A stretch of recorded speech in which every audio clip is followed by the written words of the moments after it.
Hey, welcome back to our P2P membership. We're working today on a peroneal nerve glide, so you might need a little cushion or an exercise mat rolled up to prop your heel up on. You might need a resistance band. We're doing the banded section, so recommend if you have a band, we're going to use it today. And then what we're going to start out with is a basic rotational assess and reassess. So what I'm going to do is just find a spot on the floor here where I can basically come back to the same spot each time, stand up nice and tall, and I'm going to reach my arms out and clasp my hands together. From there, I'm going to point one finger, or I can put a thumb up, and I'm going to mark in space how far I'm rotating. I'll do a few to one side, and it's okay to use a little momentum here as long as you feel comfortable with it. Getting a mark of how far is my left rotation. And then, of course, we want to go back the other way and get an idea or a mark of how far you can rotate. So I'm looking past my thumb in the room to mark that spot on the wall or whatever space you're in. So from there, we're going to go into a pelvic hula. This is amazing for the hips, the low back. We should have good competency and awareness of how we're moving the pelvis, where it is in space, so that we can help create more stability and better function in this really kind of important area. A lot of key, of course, elimination, key body function, sexual stuff. So we want this area, of course, to function well in life.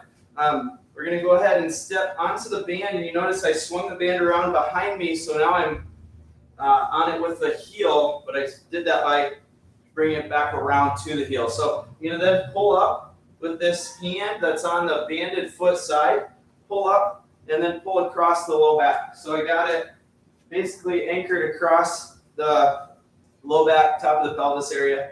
Then I'm going to lunge away from my banded foot. So wherever the foot was banded, I'm going away from that foot. From there, I'm going to go ahead and start a circular, the hula hoop, the Elvis pelvis, that circle in the pelvis. So you'll notice my knees are staying fairly still, trying to isolate that movement up in the pelvis. Then we can go the other direction.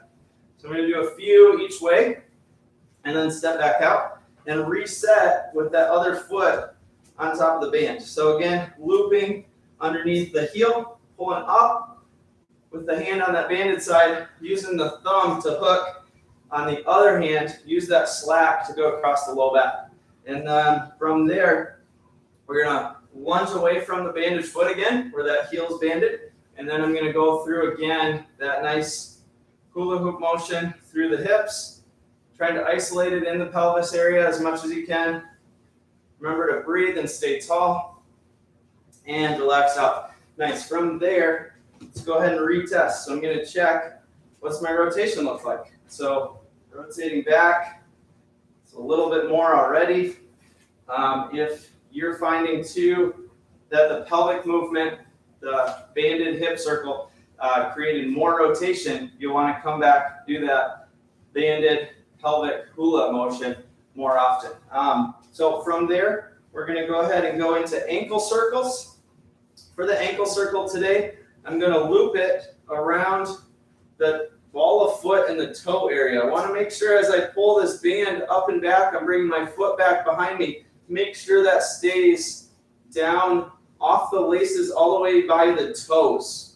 So I want it hooked on ball of foot. I'm going to bring the band over the shoulder, and now I'm set up for an ankle circle. If you don't have that knee range of motion, you can back off to something like this, and then you can ankle circle there. If you have the range of motion, we can go over the shoulder, just loop the band, find it a little bit more comfortable to hold the arm here, and then we're going to make a big circle through that ankle, and we have kind of some counter pressure or opposite resistance of where oftentimes we're loading the ankle, loading that lower leg. So this is a really nice one to create just an injury prevention effect and balance things out in that lower leg from a muscular standpoint. So ankle circles both directions. Of course, we go to the other foot.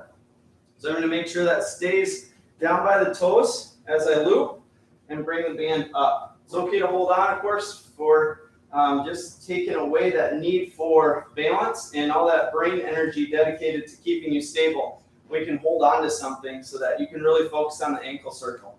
So again, ankle circle, and as much range of motion as you're comfortable with. Again, the band is creating that pull, so we're getting that strengthening effect. Find those are amazing. In a different position there where we're really increasing your brain's awareness through proprioception. We're not using the eyes because that foot's behind us. We're using proprioception, or the internal sensation of those nerves and what's going on in all those receptors, the joint receptors, as you do the ankle circle. Let's retest, see what we got for range of motion. So, got a good increase to the right. Left is maybe a smidge better, about where I was from the improvement with the pelvic circle. So again, if you're finding improvements, performance, high payoff drills, make sure you jot a note and come back to them. This next one's a nerve glide for the peroneal nerve. Common peroneal nerve branches off sciatic, and it is one that helps us pull the toes up. So if we want to get better at walking, we got to pull the toes up. If we want to get better at running, jogging, sprinting, anything like that, skipping, we got to pull the toes up and dorsiflex that ankle. So this nerve is going to help you accomplish that. Remember, as you do nerve glides, we're shooting for a 3 out of 10 as far as the stretch, level of tension that you feel in the leg. Not going past the 3 out of 10. Please be careful with these. You can overstretch the nerve, and that's not good. When we stretch it gently, it can be really good. It can improve strength immediately, flexibility immediately. So we're going to go ahead. I got the heel propped up. I'm going to point the toes down and in. So I want that foot scooped in, then I'm gently going to bend forward through the low back, hinging my hips back slightly. Okay, right here I'm already at a 3 out of 10, so that's my spot as far as I would want to go. Then once we're in that 3 out of 10 position, we can do some different things like floss the knee. We can rotate the whole leg, taking tension on and off gently through that nerve, making sure that it's sliding in its channel and not tacked down or compressed.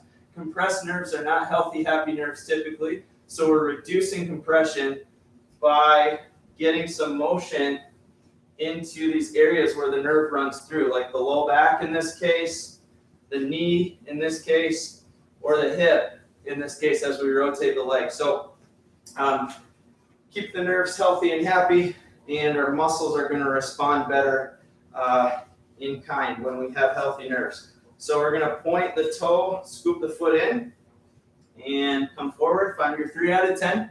And let's go through some knee pulses again. Bend and lock the knee a few times. So we're working on that channel. The nerve travels down the leg. Go ahead and rotate the whole leg in and out a little bit. Keeping the knee straight. Press the toes in again. Stay at a 3 out of 10. And then do a little flossing through the low back, down and rotating to that side. Really nice. So you can use a shoe for that. If you're not wearing shoes, you can just throw your heel on a shoe, a pillow, towel, or an exercise mat like that. So from there, we're going to check rotation again. You got it. Assess, reassess, and see if that created any change for you. Definitely got a little more improvement to the right with momentum, maybe a little bit to the left as well. So that's our P2P series for today. Keep using it. We want to use it, don't lose it, as far as healthy nerves, healthy muscles, healthy joint motor control goes. I'll talk to you soon and look forward to seeing you in the next video.